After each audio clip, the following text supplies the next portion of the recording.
Hello, and welcome back to Off the Deaton Path. I'm your host, Stan Deaton, with the Georgia Historical Society, and we welcome you to this podcast for the week of July 17th, 2025.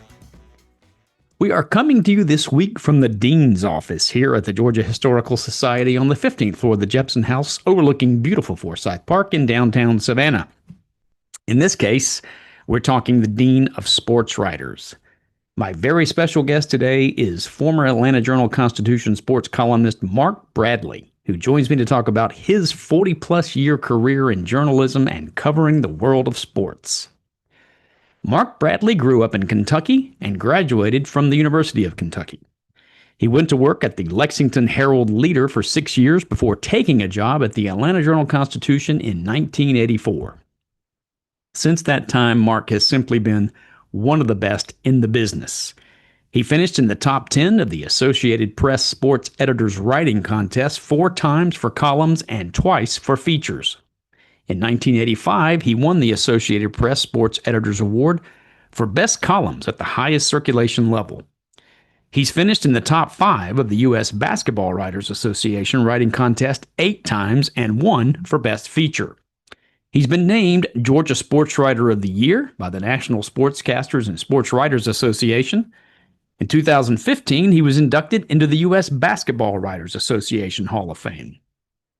Mark retired from the AJC on New Year's Eve 2024, and he was recently named the Georgia Sports Writer of the Year for 2024 by the National Sports Media Association. Talk about going out on top. As you will hear, I've been an unabashed fan of Mark Bradley since he arrived at the AJC more than 40 years ago, and it was a thrill for me to have him on this podcast. My conversation with Mark Bradley begins now. Mark Bradley, welcome to our podcast. Thank you for having me. I'm delighted to have you on here. We had a phone conversation a little while back, and I told you I've been a fan of yours since you came to the AJC in 1984. Thank you. Yes, you did. Read your columns for many. I was a student at the University of Georgia when you began, and so I've kind of have you were the voice of Atlanta sports for me for all those years. So I'm delighted to be able to talk to you in person here. Well, you're very nice to say so. Thank you. You have been retired now since December 31st of last year. So what have the last Yes, 6 I months have. been like for a sports writer who used to meet deadline 3 times a week, and now suddenly your time is yours? What's that like? Well, it's not bad. I have to say. I had worked for, if counting my time at the Lexington Herald-Leader, 6 years there. I had worked for daily newspapers for the past 47 years. And, that's not a job without stress. I mean, most jobs have stress to them. And obviously anybody who sticks around in newspapers learns to deal with the issue of deadline and also the issue of what do you got next? Because that's the most asked question in every newsroom is, okay, today was pretty good. What do you got for tomorrow? Mm. And, that's something that over time, and, I that became just second nature. You wrote something and you thought, okay, that's done. What do I write next? And what do I write next? And after that, and after that, and, which is the bigger story, which is going to be the bigger story 2 days from now, the Braves or the Falcons or Georgia. And a lot of that was news driven, because you, especially as a columnist, you wanted to be able to react to the news if there was news, because those are generally the most read columns. What happens if the Braves trade, I don't know what happened. Well, they haven't traded anybody in a while. But what if happens if the Braves trade for Sean Murphy, or what happens if the Braves don't sign Dansby Swanson, or if the Falcons do sign Kirk Cousins? And it sort of over those many years that just became routine. And I think that one of the thing that was hardest for me to do in the absence of that was to realize that it's okay to like get up in the morning and think, okay, I really don't have to do anything today, and that's okay. Mm, In fact, that's kind of and it took me a couple of months to realize that's not a bad thing. That's actually kind of a good thing. hmm. And I'm 69, so it's not as if I took early retirement. I mean, I was ready I was ready to stop. I mean, now that doesn't mean I didn't love what I did. I loved what I did. I loved being at the AJC. I've written it several times and said it many more. I had the job I wanted at the place I wanted to be. But that said, not having a job of any sort has not been terrible. I mean, I really have. I'm beginning to slow down in a way that I wasn't sure that would be proper or I would be able to, and that's okay. Um, That's a long answer to say no, that's all basically right. I'm doing nothing right now. But And enjoying it. that's what I'm doing. I'm enjoying doing nothing. I've got a lot of questions about what it's like to be a sports writer. I think everybody growing up who loves sports and follows their teams religiously thinks that being a sports writer has got to be the greatest job in the world. There's been a proliferation of sports talk, right, on radio, and now with the internet, it's Sure. just blown up. I devote far more time on this podcast to sports than people who probably just love history would like to hear. But I always say it's my podcast. I'm going to do what I want. But and the Georgia Well, Historical Society lets me. one of the things about sports is everybody has the people who like sports, and some people don't. Hmm. But the people who like sports tend to have opinions about sports, and Hmm. there, given radio, TV, the internet, there is ample opportunity for people to be heard in those opinions. Hmm. Which is one of the things that I'm curious about as a sports writer who had a voice for all of those years. Do you find now that when you're sitting there watching a game or anytime when you think to yourself, what the Braves really ought to do now is, and then you realize you don't have an outlet anymore. I mean, is that hard to do? I'm not going to lie. There have been times here, especially over the last few weeks or so, where I've actually looked up the Braves stats and I act like I know that the Braves are somehow 11 games under 500, despite having given up the fourth fewest runs of National League pitching staffs, which Mm, is doesn't make a lot of sense until hmm. you watch them not hit, and then Right. it makes some sense. But I also have to say that there's a time when the game ends, a game, whether it's the NBA playoffs or Stanley Cup or just a Braves game. The game ends, and I think, okay, what do I want to do now? I don't have to think, okay, what am I going to say about that game, or what am I going to say about the Braves' absence of hitting? What am I going to say about what the Braves should or should not do at the trading deadline? And and that's sort of calming in a way that, like I was saying, it there's there's something to be said for not feeling like you have to say something. And over the years, it was like I looked at everything pretty much as a column. Hmm. What do I think about that, and what can I say about that that will make people want to read this? And I would like to think that I was able to do that, with some success over the years. But at the same time, I'm okay right now with just kind of sitting around and listening to what other people have to say about the Braves. Just Like being a frustrated fan. my wife will give me a nightly report. She watches much more of them than I do. Really. And she'll say, well, okay, they can't hit. The pitcher came in. I don't know what's happened to him.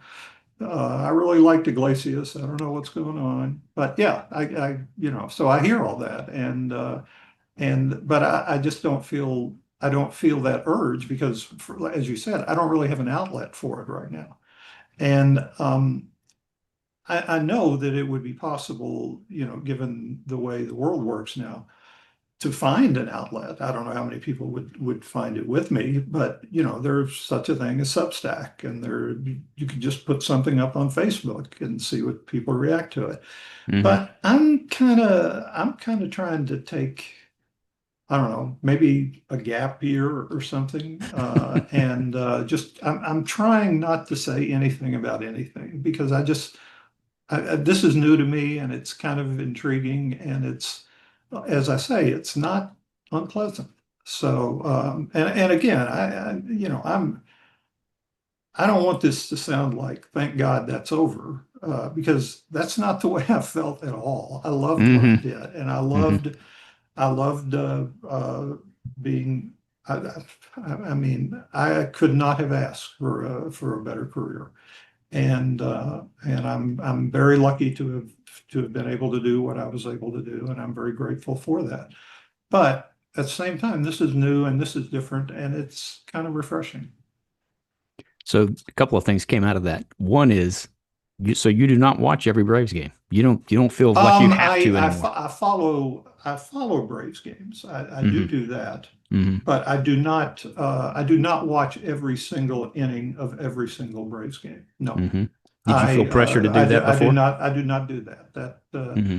I don't think that I don't have a job, so it's no longer part of any job that, Yeah. but yeah, I do not watch every inning of every Braves game. And did you feel pressure to do that before? Did you as I part? felt the need, I felt the need to keep up with what I needed to keep up with. Yeah. Hmm. Yeah. Hmm. Were there nights that I didn't watch every inning of every game? Yeah. But, I felt like if there was anything I needed to know, I would find out what I needed to know. And but no, now no, I I mean, I still have the same curiosity. Like I see, okay, they didn't score in that inning. How did they not score in that inning? And I'll go back and look at like the play-by-play or something. Hmm. But then I'll go, oh, hit into a double play. That's how. Yeah. And this is going to sound like a silly question, but so when you were watching sports before, like you said, you were constantly thinking column, column, column. Right, right. Is it now? Is it? Have you sort of released that part of your brain where you just let it flow over you? That's an ongoing process. Yeah. I mean, like in the I had I was kind of I know I was thinking during the NBA playoffs. Okay, what would I say about Tyrese Halliburton and this crazy run that the Pacers are on right now? Mm. Or what would I say about Oklahoma City and how they rebuilt their team? And Hmm. is that something the Hawks say, localizing the story? Is that something the Hawks ought to pay heed to? But no, and then I thought, I don't have to, I don't need to develop this the way I would have needed to develop it. In fact, I remembered once upon a time back in the 2012 when Oklahoma City made it to the NBA Finals for the first time. I remember thinking that uh, I remember writing about how that the Hawks, who were sort of in that mode of being good without being great, could maybe learn something from a team that had amassed Kevin Durant and at that time James Harden and Hmm. Russell Westbrook. And I remember writing that, and I also remember writing, well,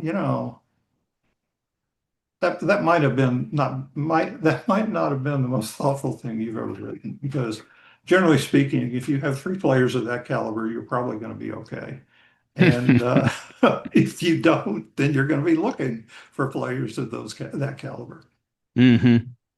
You just used a word there, thoughtful. I think one of the things, excuse me, that always stood out for me about your columns is your columns were always thoughtful, and I know from reading Well, from thank reading you your, for saying so, and I would hope that that would come through. I mean, yeah, it did. there are so many things. There a lot of things in sports, you know, don't require a lot of thought. A guy, strikes out four times in a game. Oh, he's a bum. Pitcher gives up seven runs in an inning. Oh, he's terrible. But there are nuances too, and I think that one of the things that, having done it for as long as I did it, and having seen as much as I had seen, and having been put in the position, there's the first rule of sports writing is no cheering in the press box. And I didn't I didn't root for the Braves. I observed the Braves. Now, if they won, did I react in the way that an Atlanta might? Well, I tried to, but it wasn't like I was going to like. I didn't. I never quite bought into the whole thing of they were a total failure because they only won one World Series over those years of 14 consecutive division titles. I never quite bought into that because, it's hard to win championships. I Hmm. mean, if it weren't, more people would do it. And I know that no matter how it may have looked or what may have been said at that time, it wasn't as if the Braves didn't want to win it just as much as say the Yankees did back in those days. They just, they didn't play as well. Hmm. The Yankees got a hit with Jim Leyritz when they needed to get a hit. And the Braves, for some reason, and sometimes there's really no reason. I think that's one of the other things that comes with being a sports writer over time and seeing a lot of things is you, we tend to look at things like the Braves winning the World Series in 95 as being ordained or it was they deserved to win it. But there's so much in so much luck involved in sports and just luck. I mean, a hard hit ball goes straight into the infielder. A I remember Bobby Cox telling me back, like, I don't know, a couple decades ago, he said, we played better in three of the World Series we lost than we did in the one we won. Hmm. And that's probably true. If you go back and look at like the raw numbers from that, the Braves hit better in those World Series, the 91, 92, and 96 than they did in 95. But it just happened that their pitching shut down the Cleveland Indians, which wasn't easy to do back in those days because they had great hitters and they won. So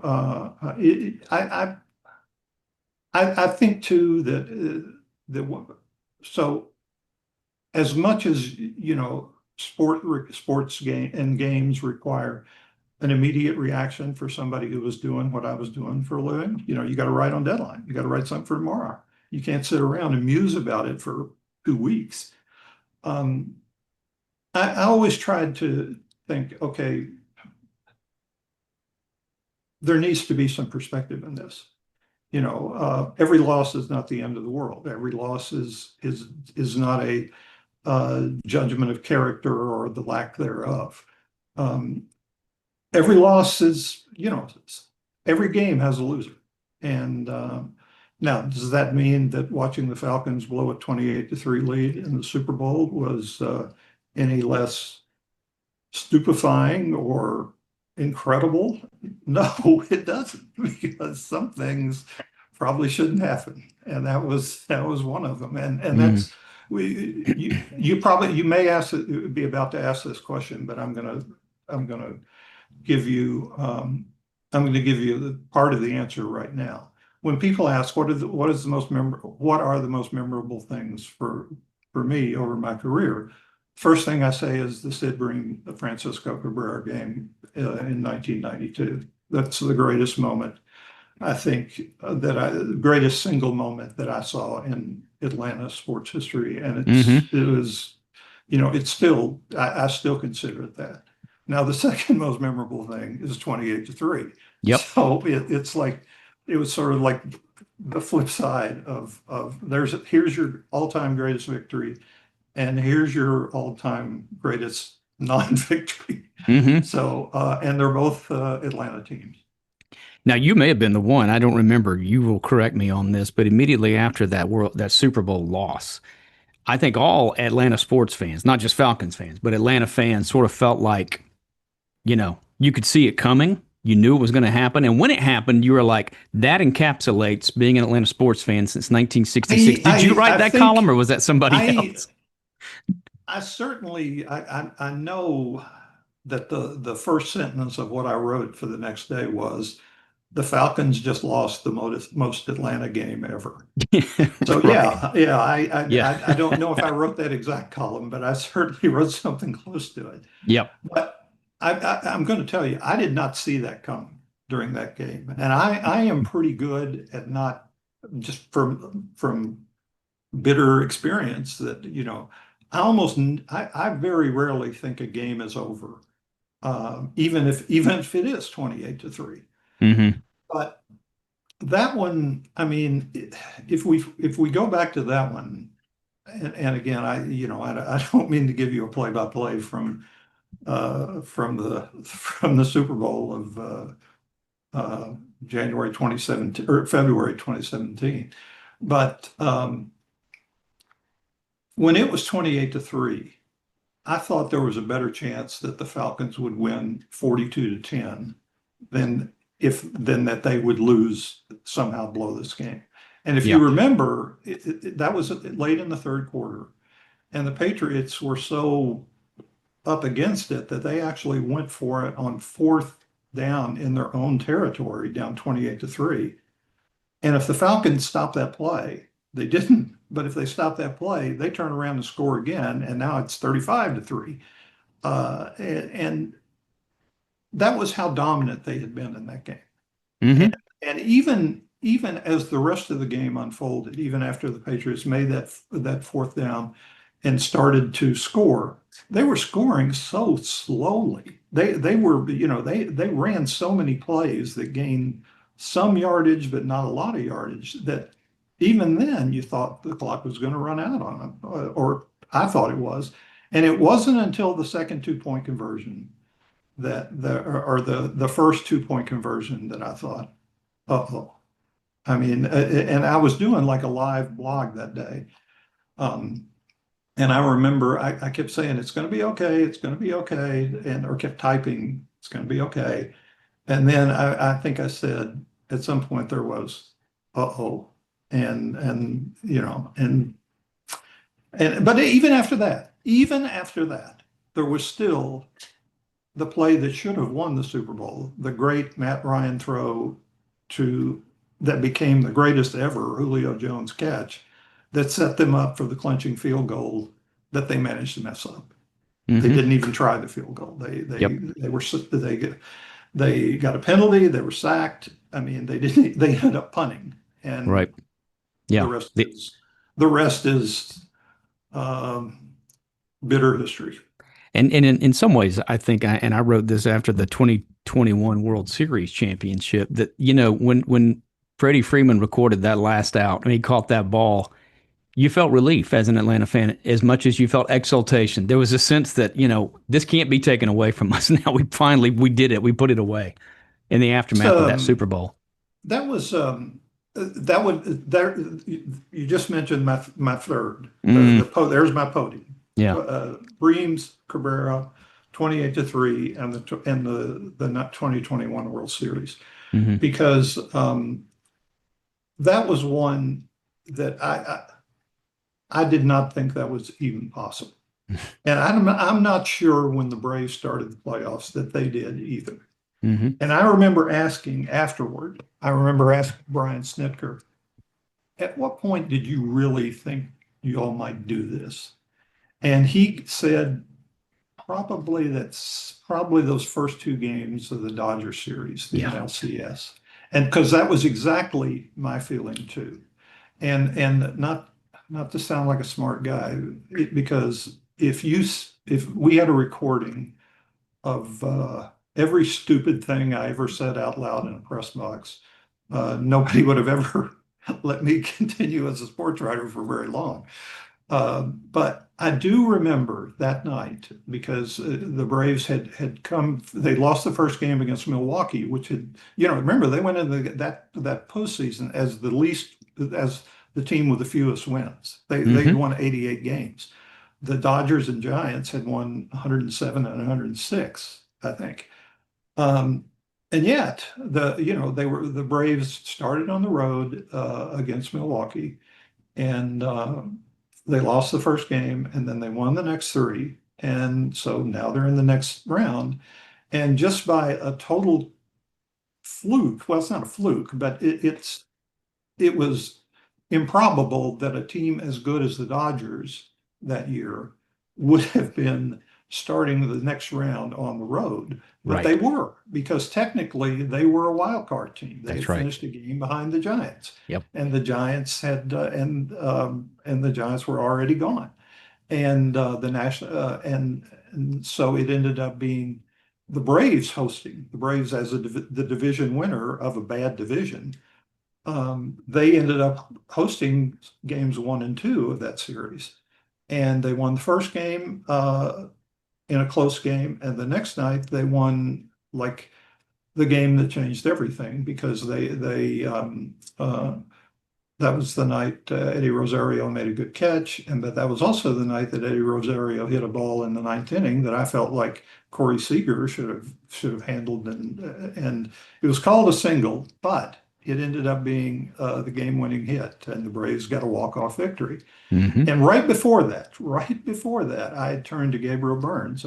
He has been pretty good about confirming this over the years. And I turned to Gabe and I said, if they win this game, they're going to win the World Series. And pitch, hit, ball goes through, score, win. And I looked at Gabe and like, hmm. And you know, from that moment on, I was convinced because, Yeah. and given that I had also been there for 28-3, and I'd also been there for the Braves losing somehow the 1996 World Series. Um, but some reason that just felt different. That just Hmm. felt like a Braves team that was unlike, say, other Braves teams, was just playing so far out over its head. They were Hmm. playing out of their minds. I mean, Hmm. Eddie Rosario, I mean, he's a good ball player, but I mean, good Lord, he looked like Roberto Clemente that postseason.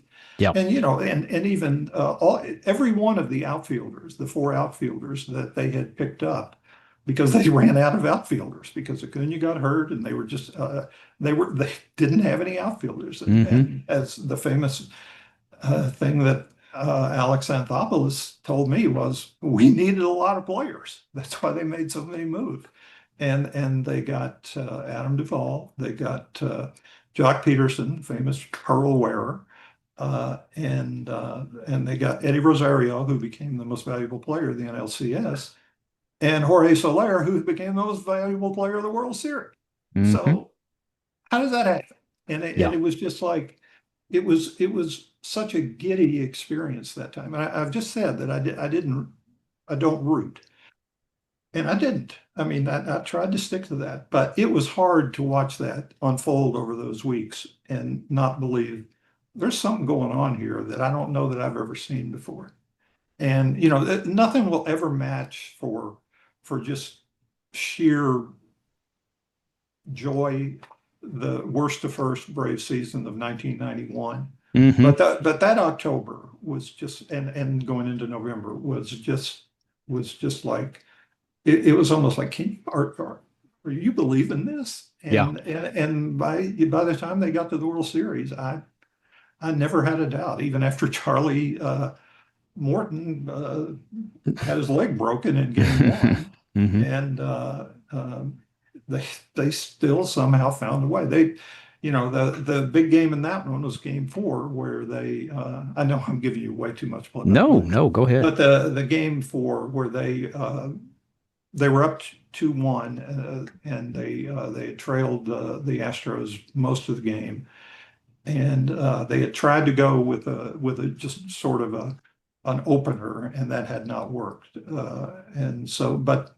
they had Kyle Wright, and Kyle Wright came in and worked five, I believe, really strong innings and kept them in it. And then in the bottom of the seventh, Dansby Swanson hits a home run to tie, and Jorge Soler hits a home run to win. And just like that, you could say, here they go again. They got Hmm. this. And they Yeah. did.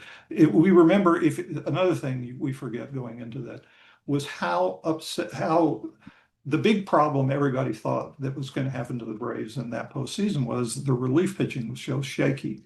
They had, their relief pitching was this, even with the four outfielders and even with Max Fried and Ian Anderson working no-hit innings in the World Series. That bullpen was unbelievable. Hmm.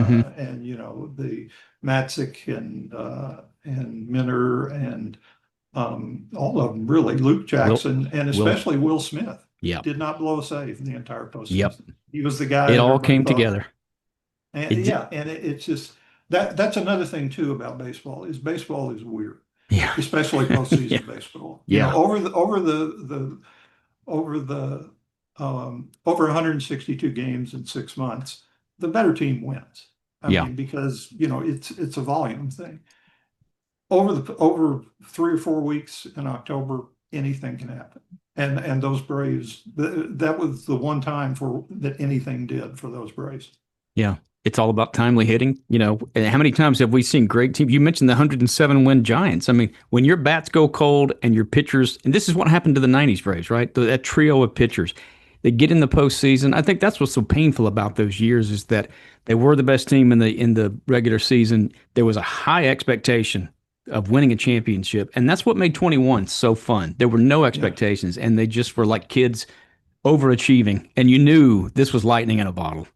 It really was. And the thing I remember the parade, even 3 days later, the parade on Friday. Mm-hmm. And just I was writing about it, but I stayed home to watch it just because I didn't think I could get to one place that would sort of capture what might happen there.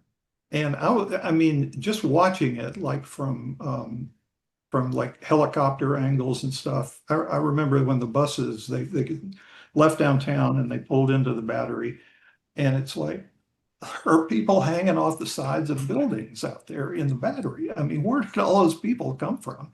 I Mm-hmm. remember our photographer who had been with he and I had been on that road the whole postseason, and Curtis Compton, and he actually was clever enough to rent a helicopter because he thought it was going to be some of those shots were going to be unbelievable, and they were.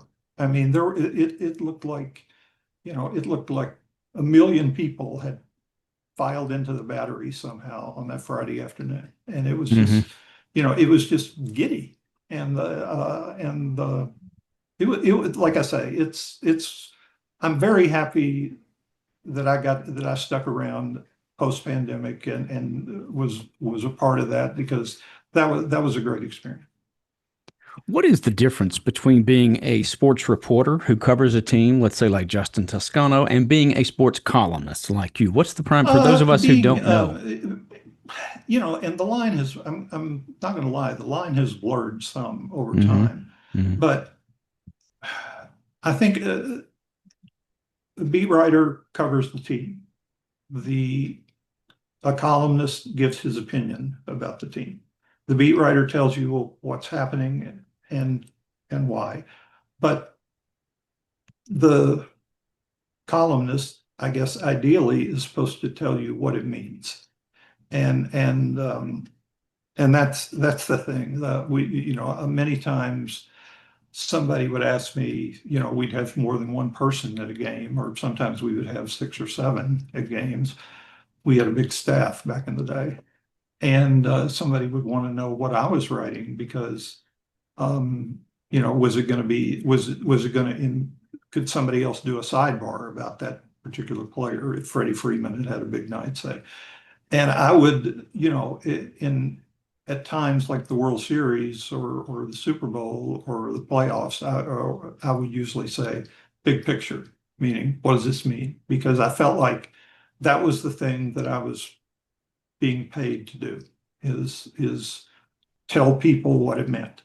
And now sometimes I would misinterpret, like after the famous Game 2 of the 1996 World Series, I managed to, when it looked like the Braves were the greatest team of all time, I actually likened the Braves to one of the greatest teams of all time by dropping the 27 Yankees Mm, in there. And that's the reference that, of all the references, that's the one I'm reminded of the most. And, hmm. I plead guilty. I did it. I mean, at that point, if you remember, I think the Braves had won 5 consecutive postseason games.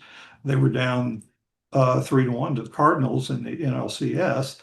and had just destroyed them over the Hmm. last three games. And then they'd Hmm. gone up to the Yankee Stadium, the old Yankee Stadium, and just Andrew Jones hits two home runs as a teenager in the most famous stadium in baseball, and then they shut out the Yankees in the next game. I think they outscored the other team 38-3 over those five games. And Yeah, I'm like, I it's don't over. know that any team has ever played better than this. Hmm. And then they came home and they didn't win another game. Yeah, I'm And still. and again, Jim Leyritz, Yeah. and I've thought about this and written about it and talked about it ad infinitum. But the that game four of that World Series when the Braves were up 6-0 and lost, Hmm. when Jim Leyritz hit the pinch hitter from the University of Kentucky, let me point out, Jim Leyritz hit the tying home run off Mark Wohlers in the eighth Hmm. inning because the Braves had gotten a little ahead of themselves in the bullpen because Denny Nagel, their starting pitcher, started to struggle with a 6-0 lead.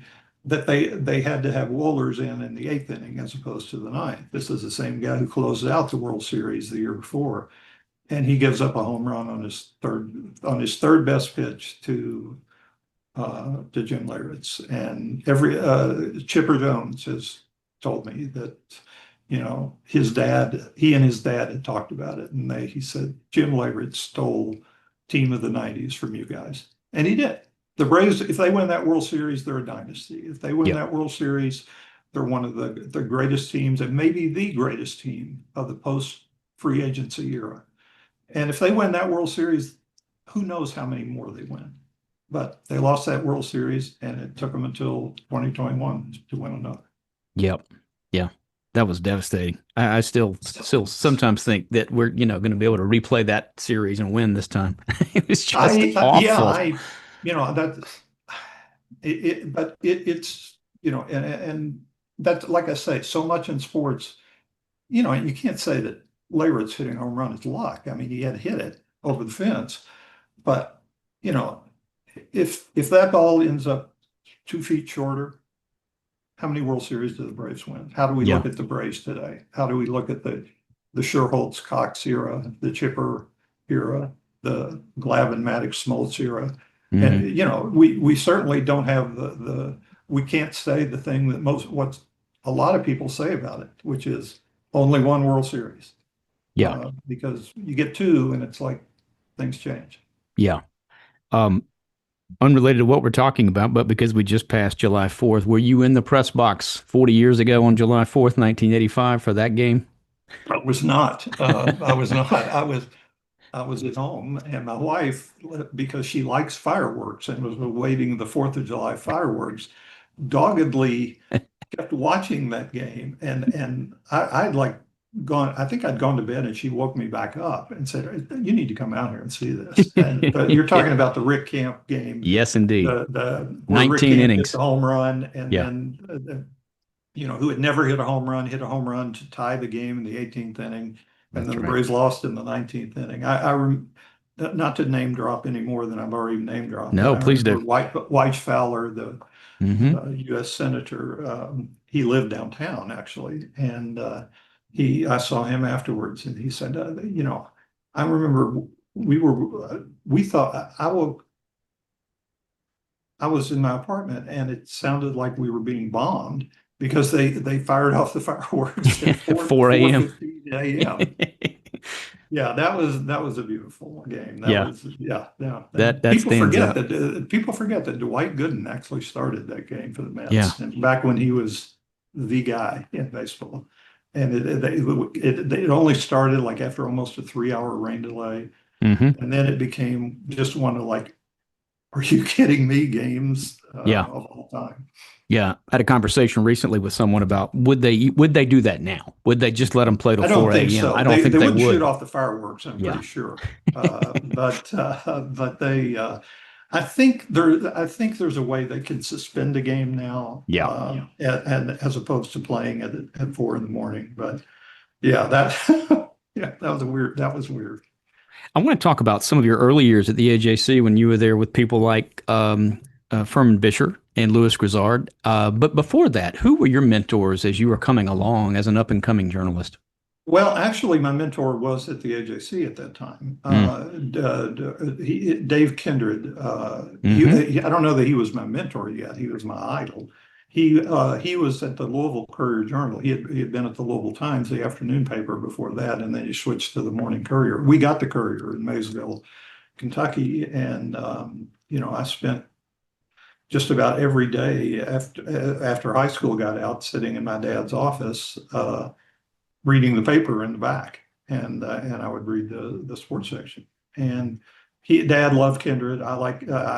He became the guy that I like read the most. And at that time, I wasn't thinking about being a sports writer or a journalist or anything really. And that kind of came after I was blundered my way through college, and I ended up being a sports writer.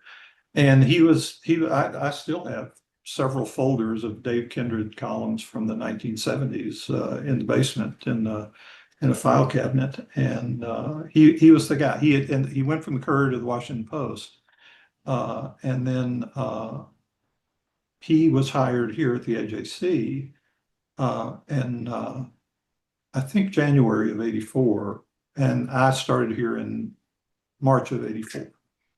And my dad had died by then. And I remember when I told Van McKenzie that I would take the job here, I remember hanging up the phone and I asked my wife, "What do you think Dad would say?" And and we both said the same thing at the same time. Same paper as Kindred.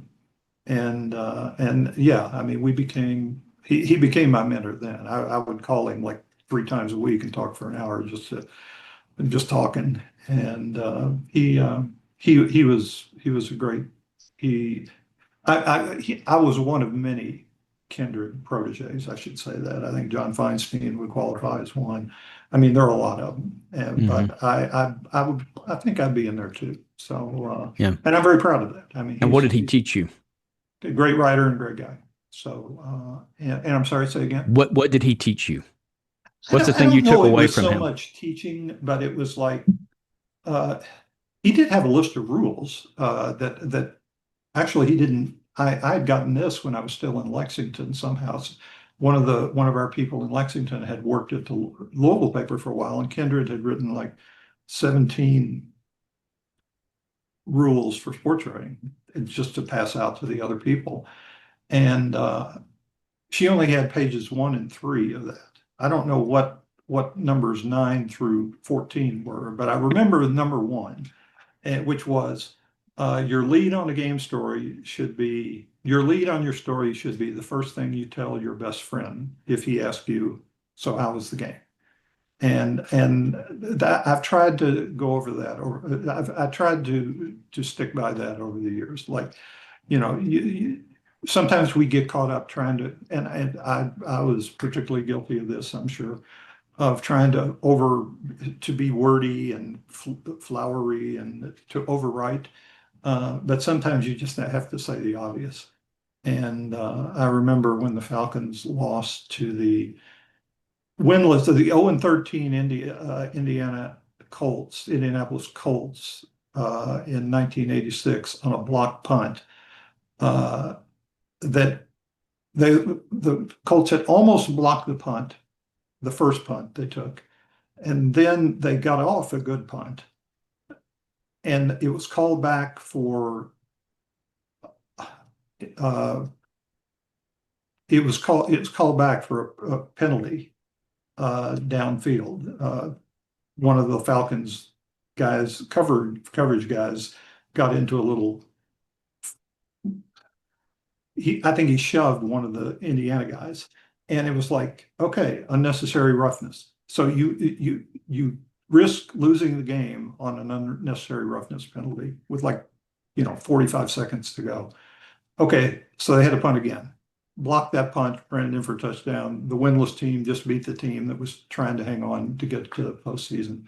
That still is my number 2 all-time worst Falcon loss. You probably know the number 1 now, but I remember my lead on that. I was writing the afternoon column off that, and Dave was writing the morning one, and he wrote how awful it was, which it was.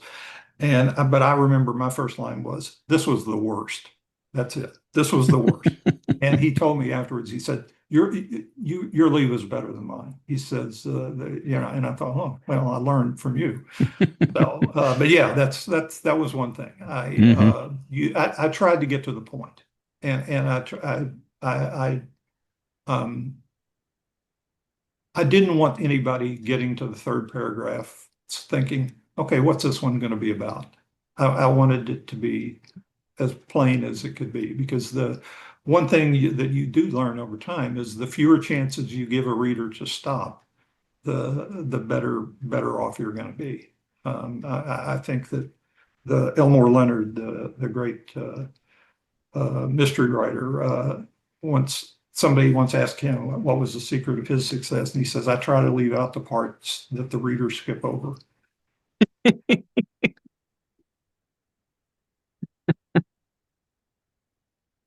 That's good. That's That's good. pretty good. That's very good. Mm. Now I just still want to hear more about some of the personalities you worked with, but I do. You're talking about writing, and you're talking about the craft of writing. In your very last column, you actually let the reader have some insight into the fact that you sort of struggled through several drafts to get that one done. What was it like as you went through your career? Did you write drafts? Did you even have that luxury because you said you were on deadline all the time? Did you sort of just bang out however many words you had and hand it in, or did you really work over it and agonize over words? Well, I would like to think that banging it out would. I would like to think that I didn't just do it without thought, but yeah, yeah. So much of writing on deadline is having to, John Daly phrase, grip it and rip it here. Hmm. I mean, you don't have any choice. You can't rewrite a lot. You've got to go with your first instinct. And and I tried to be, I tried to do it in a way that didn't like insult the reader or just say the blatantly obvious, although sometimes you kind of have to say the obvious. Um, but yeah, I think that was why that last column was so frustrating to me, because I very rarely wrote a second draft of anything. Hmm. That doesn't mean they all were pearls. Some of them were terrible. Some of them I can't believe I wrote. But I that one was one that I thought I knew exactly what I was going to say, and then I wrote it, and I thought this is terrible. And then I wrote another version, and it was worse. And so the third version that was kind of what ended up running. That was basically saying, look, I'm supposed to know how to do this, but I don't really know how to do this one because I've never retired before. I've never Hmm. written a farewell column before.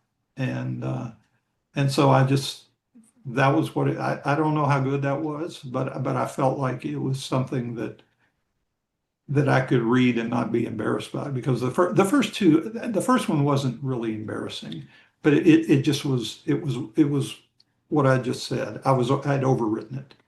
And I thought that, no, you can do better than this. And then the second one, I tried to get a little creative, and it just kind of stunk. And it's one of those that sounds like a good idea until you actually read it, and then you think, oh, yeah, yeah.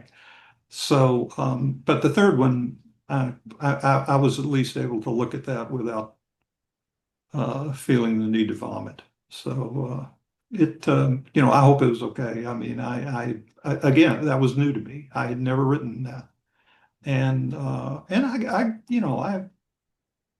I'm not a hugely emotional person, uh, but I mean, 41 years here. I mean, that's a long time.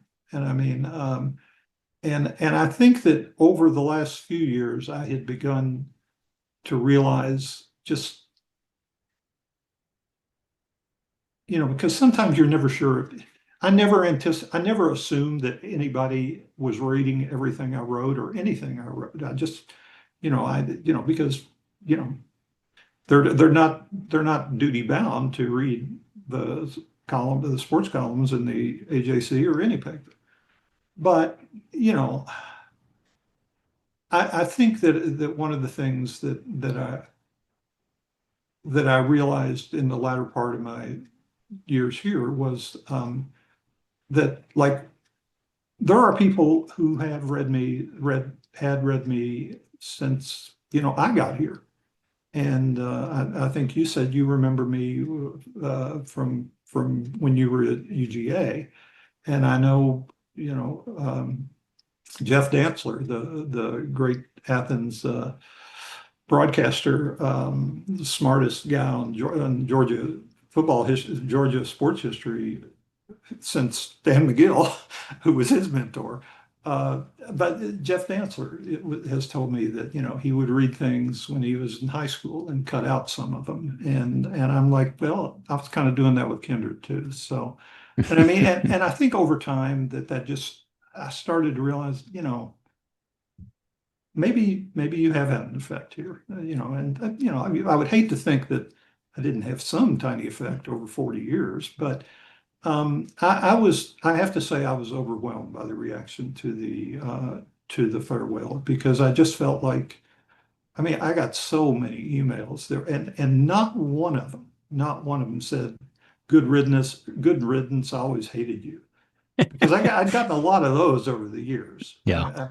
And Yeah. uh, uh, I'd been wrong about a lot of stuff. Everybody out there, I mean, Tech fans thought I was a Georgia fan. Tech fans always called me Bark Madly because of that, which I thought was really, which I thought and still think was really funny. Yeah, that's clever. But Georgia fans thought I hated them too. So Hmm. I think that I think a lot of people and the average fan doesn't realize they think, you're rooting for the Braves or you're rooting for Georgia or you're rooting against Georgia or something like that.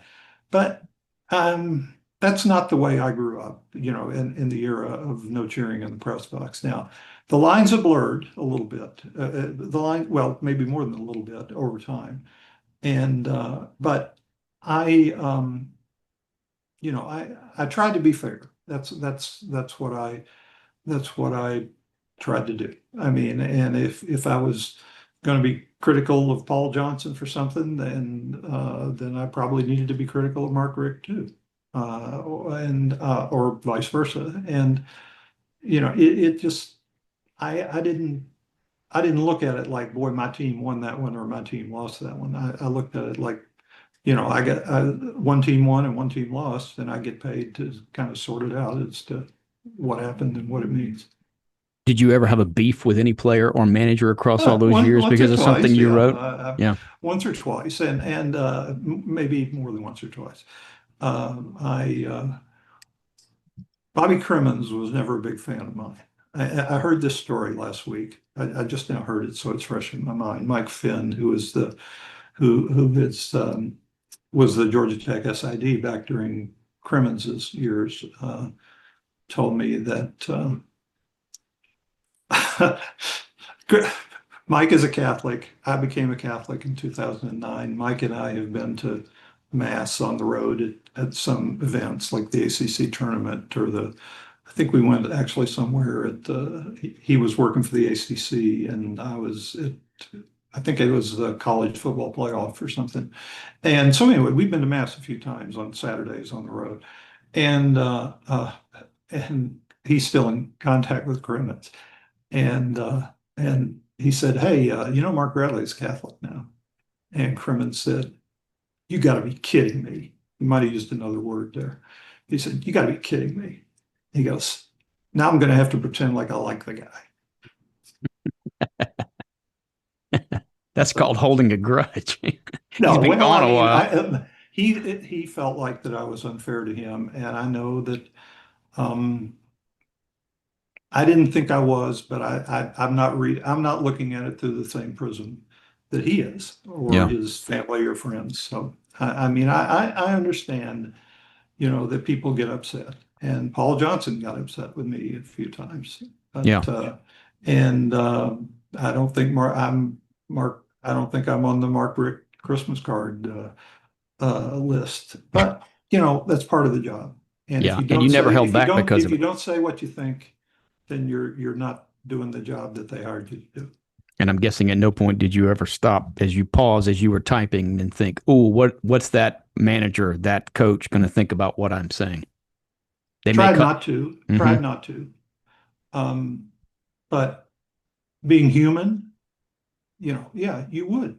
Mm-hmm. sometimes think that, Mm-hmm. but then you would also think, I'm supposed to say what I have to say. That was one thing that Furman was very good about telling us, that, if you're a columnist, tell them what you think. Mm-hmm. Did you get to a point in your career where your editors never changed a word when you sent it in? It was I don't published. know that I ever got to that point.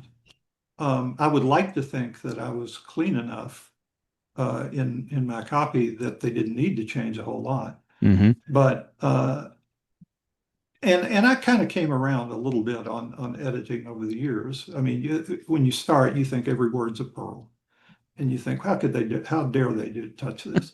But over time, I realized that most editors, if something is unclear to them, it's probably going to be unclear to somebody else. Mm-hmm. And most of the time, if they suggested a change, I'd say, yeah, do that, because that's what they're paid to do. And I thought that most of them were, pretty solid in their reasoning and they weren't out like just to nitpick. And Mm-hmm. and I appreciate good editing. I think that any writer who says he doesn't is probably not very bright.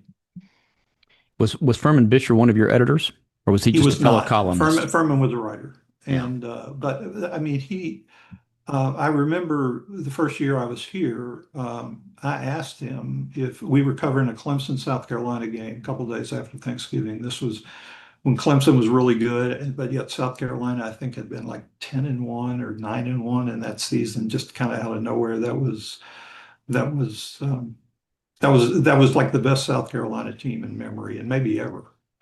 And they played in Clemson on right after Thanksgiving. Furman was going to go, and I was going to go write the game story. And I just said, "You want to write together?" And I didn't know that Furman never wrote with anybody, but he said, "Okay" to me. So we drove up, and I spent the whole ride up and ride back just listening to him talk.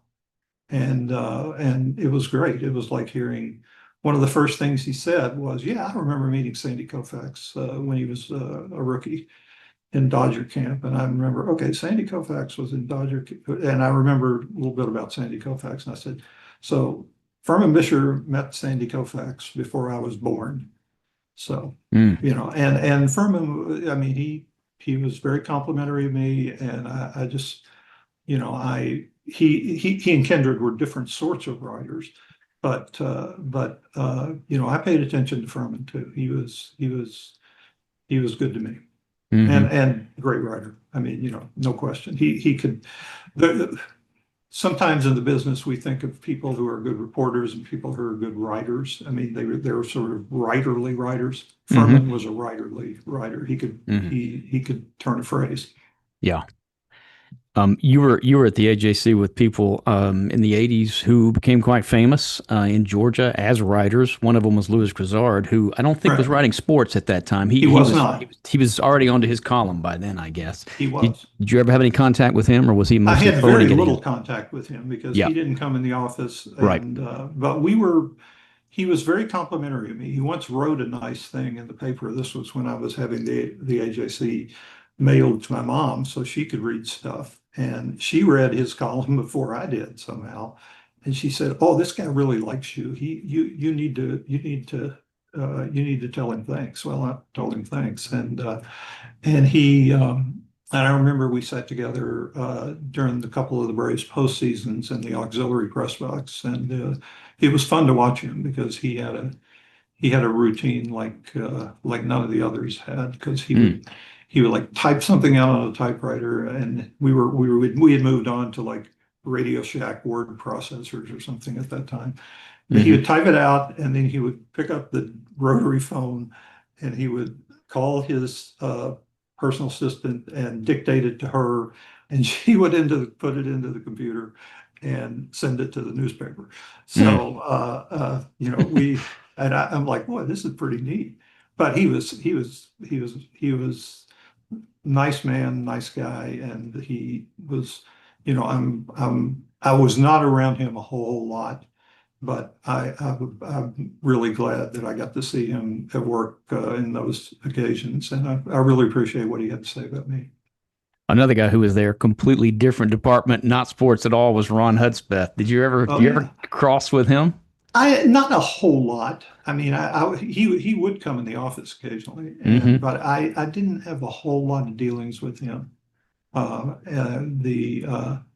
The person I remember the most, or one of the person that that I give a lot of credit to for okaying my hire and for encouraging me over time was Jim Minter, Mm-hmm. who was the editor of the AJC when I came here, and who is still, I still hear from him emails, and I remember um, I remember how um, he I came here when the AJC was hiring a lot of people who were really good because they were trying to build the a dynasty of sports section, the dynasty of sports sections, and I think they came pretty close.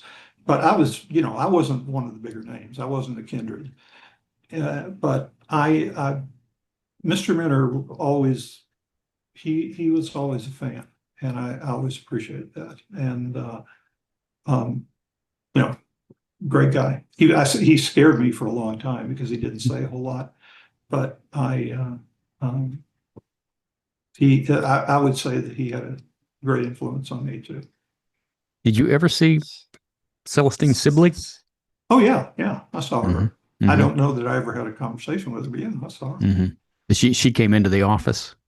I don't know that she was there a lot, but then Yeah. again, sports writers aren't there a lot either. Yeah. Yeah. But yeah, I saw her. Yeah. Okay.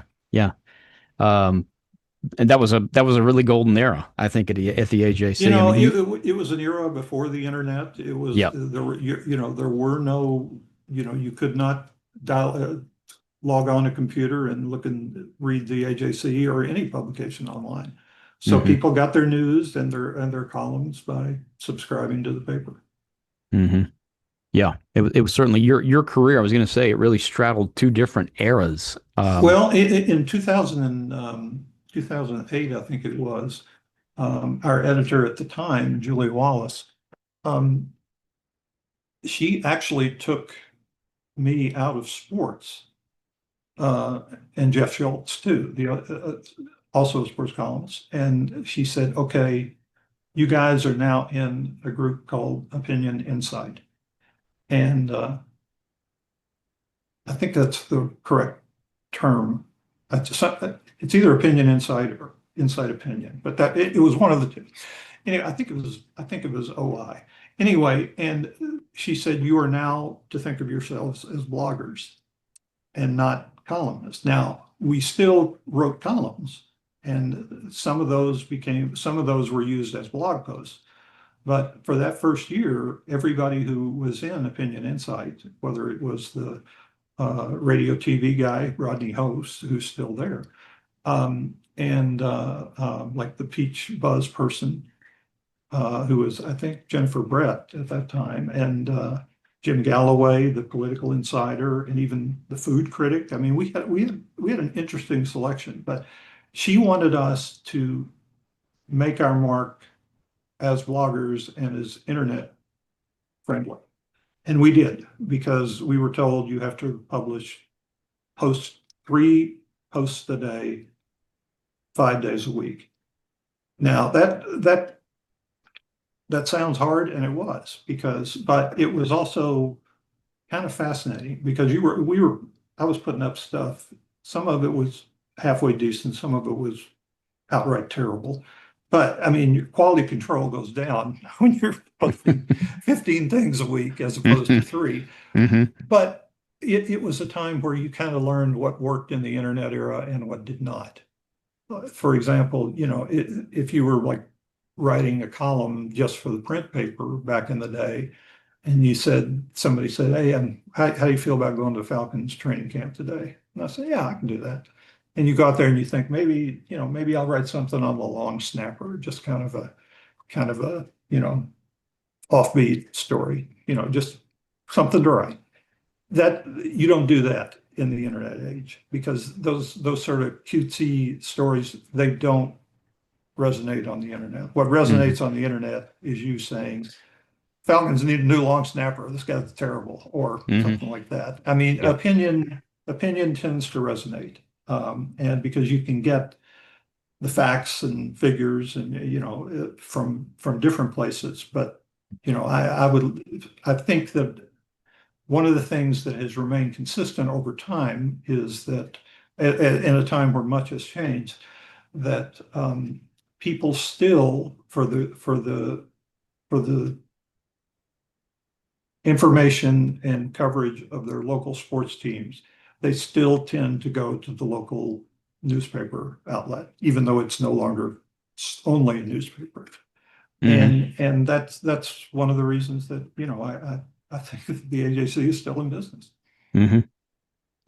I want to be mindful of your time, Mark. Sure. We've been going at it here, and it's I've got a lot of time on fascinating. my hands here, Well, so we don't have to be too worried about that. well, one of the I want to ask you really quickly, and I hope we can do another podcast where we can kind of dig down into what's happening in sports now. I mean, I Sure. jotted down one of the things that I do want to hear at some point what you think about the injuries that we just witnessed in the NBA as the playoffs were going along. And what's the cause of that? I want to hear about what you think about all the pitchers who have Tommy John surgery now. And is it inevitable that they all will? Um, but right for this red hot second, I want to ask you, what do you think about the 2025 Atlanta Braves? Are they plateaued? Well, Are I they, what's happened? I never they had a down season last year by their Mm-hmm. standards. They Mm-hmm. were a sub 500 team from like April 30th on. Mm-hmm. Now, some of that was due to losing Ronald Acuna and Spencer Strider. Um, they still made the playoffs, even though they were, they didn't hit the way you thought they should. Especially if you had seen the record-breaking hitting of 2023. Mm-hmm. Um, and at that time, going they made the playoffs only by winning the last regular season game against a Mets team that had just clinched the playoffs against them Right. an hour earlier. Mm-hmm. They and then they went out pretty quickly, and it was hard to know then whether that was a blip in what had been a pretty smooth ride under Alex Anthopoulos, and not smooth because nothing needed to happen. I mean, the guy did get four outfielders at the trading deadline in 2021. He did get Chris Sale, the Cy Young winner for Vaughn Grissom. So I mean, I think Anthopoulos is an excellent general manager, and but you did wonder if that was a blip or if it was the first sign that maybe what was working isn't going to work. But you also had to look at Strider, their best pitcher, their most talented pitcher, Cunha, most talented player, out for the year. That's going to hurt anybody. No pun intended. I think that so I went into this year thinking, you know, I can see them maybe not winning the East, but I can't see them missing the playoffs. Mm-hmm.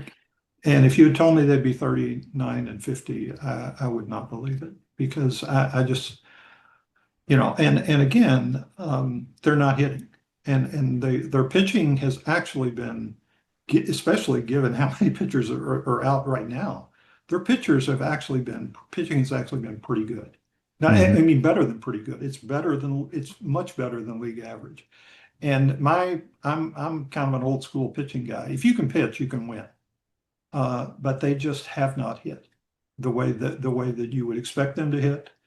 And even after Acuna has come back and hit enough to make the All-Star team as a starter, they're still not scoring runs the way you would think. And it's that doesn't compute to me.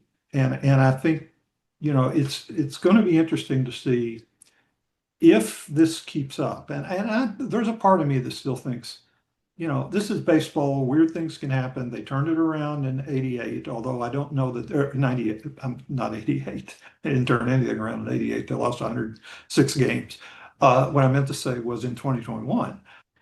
They, I think that I think it's not likely that they're going to come back from this and make the playoffs. But, you know, if they could like get on a little bit of a run here, and if they could get uh Sale and Schwellenbach back, and if, you know, if in fact that team could somehow get in with like 88 wins, would a rotation of Sale and Strider and Schwellenbach look pretty good and pretty imposing in the postseason? Yeah, I probably would.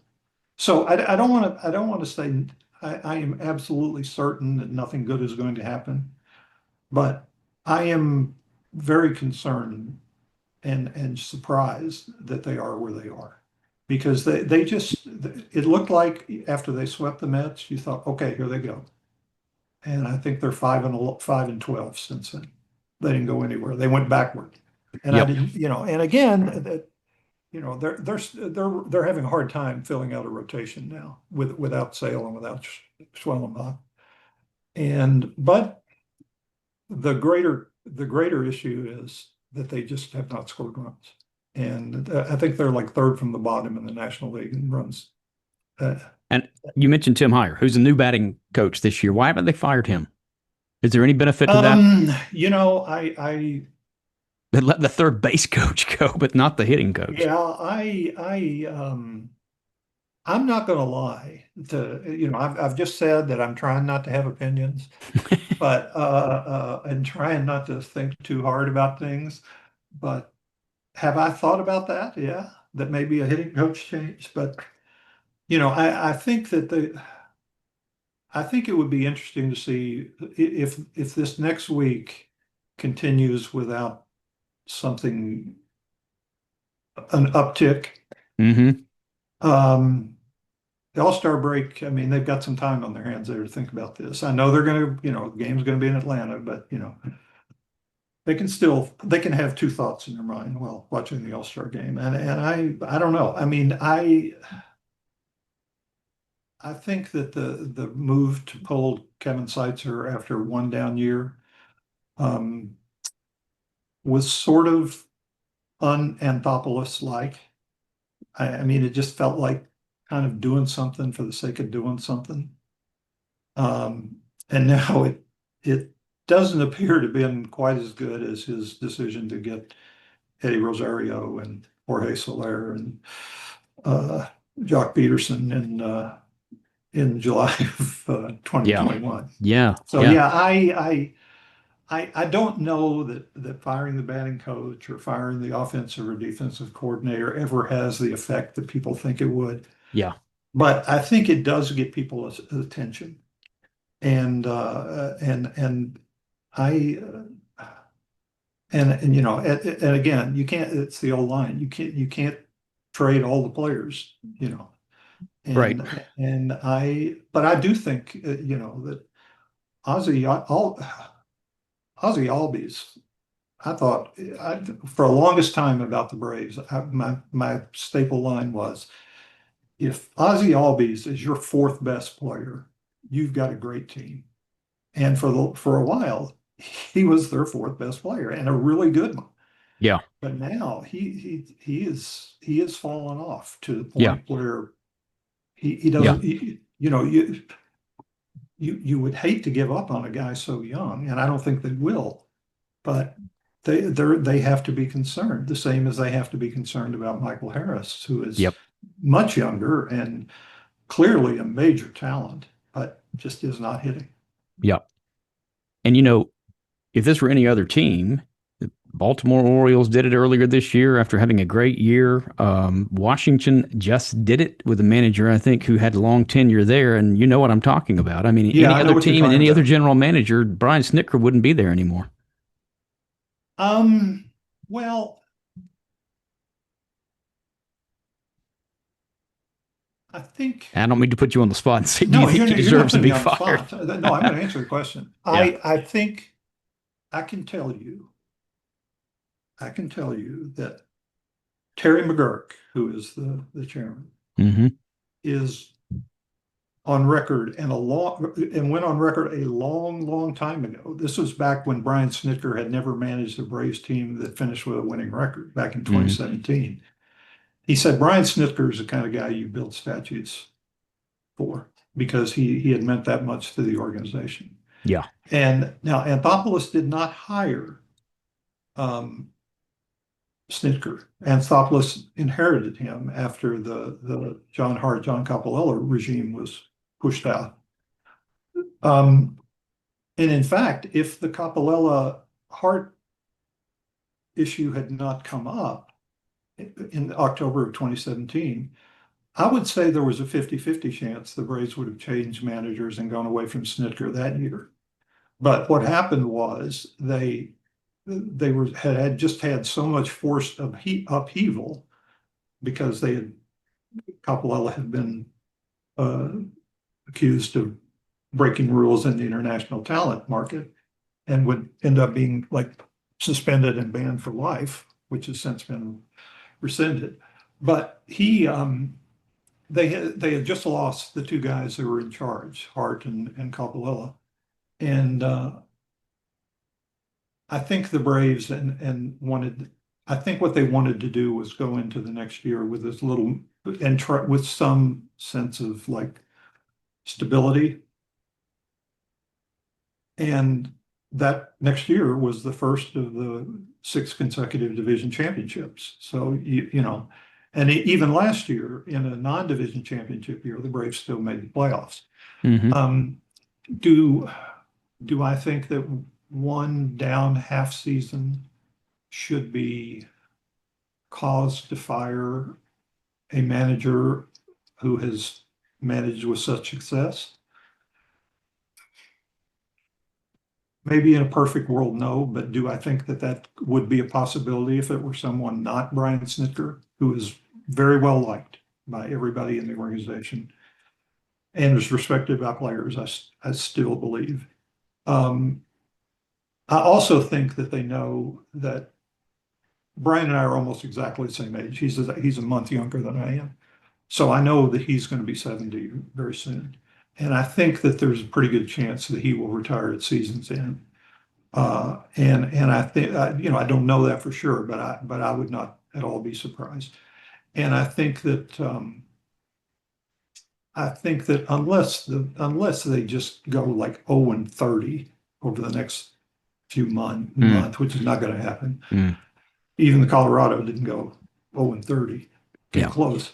But I think that the feeling inside the organization is this is just me speaking from the outside, and I haven't like talked to McGurk or Anthopoulos or Snitker or anybody. I'm out of it right now.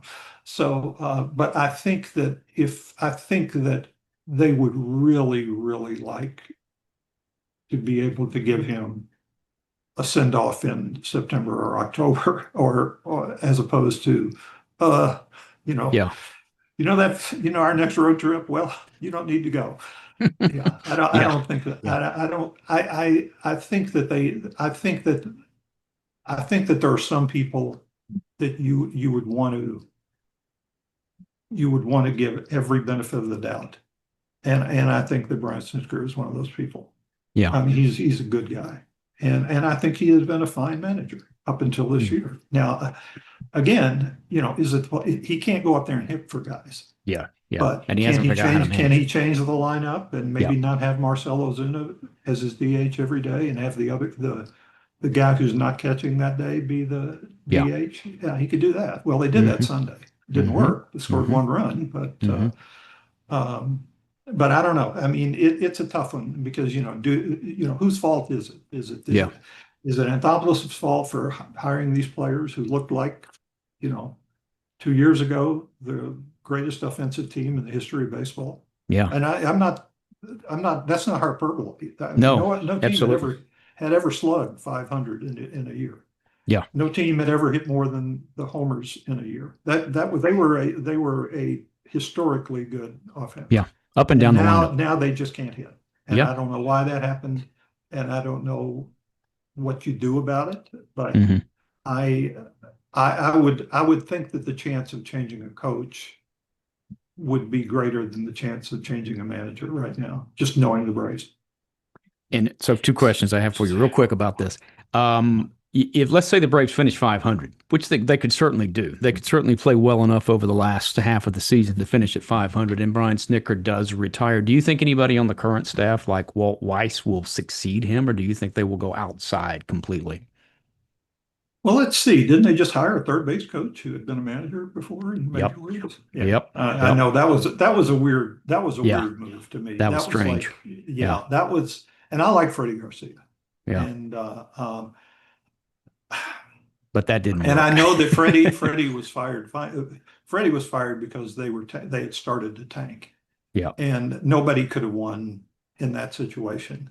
And it's almost inevitable that whoever inherits a team goes from having a team that they thought was a real contending team with the two Uptons and Jason Hayward, and it goes from none of those being there after Coppola's traded them all. I mean that was almost all that was destined to happen. Freddie was being set up to fail, and that's part of the job sometimes. And but I don't know. I don't know the answer to that. yeah, yeah, It's when you think about it, the Braves have had three managers since I think Braves have had three managers over the last 35 years. yep. I mean, some teams have three managers over 3 months. I mean, well, that's Hmm. exaggeration, slight. But not much. Um, uh, I mean, No, you're right. Bobby Cox, Freddie Garcia, Brian Snitker, Yeah, it's and incredible. uh, It's and, incredible. and and they have, you know, people say, well, they always hire from within. The Well, that's true, but it also doesn't go back a whole lot because they haven't hired anybody. Yeah, This is a team that is not. I mean, what have they had? Four general managers over that span: Sherholtz, Wren, and Coppola and Anthopoulos. So, I mean, hmm, this is a very stable yeah. organization in many ways, and I know some fans don't like that. They think it should be more active, but I mean, let's how many division championships have the Atlanta Braves won? Like 22 or something like that. And how many of the Mets won? And they've had a lot of managers and general managers in their Yep. history, and they've I think they've won five. So which way Yeah. is the way you want to be? Hmm. Yeah. I think I don't I think to expect a major Braves upheaval, even if they don't make the playoffs this year, or even if they even if Snitker is out, I don't think that's the way the Braves work.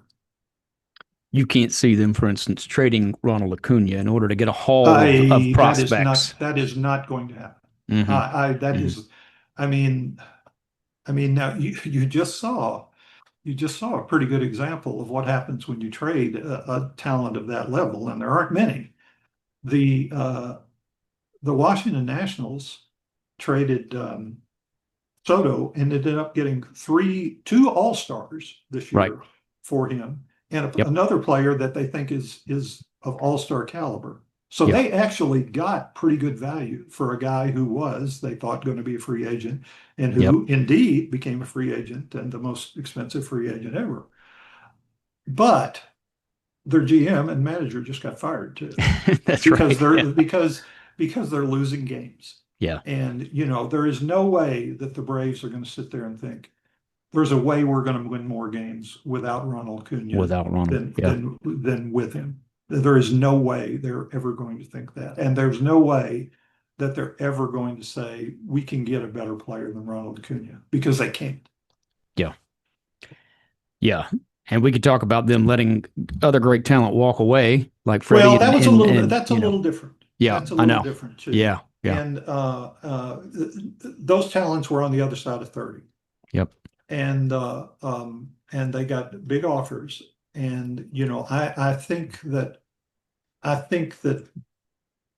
the Braves are now in a position where they're making enough money that if they need to pay almost market value for Ronald Acuna, I think they are going to have to do that.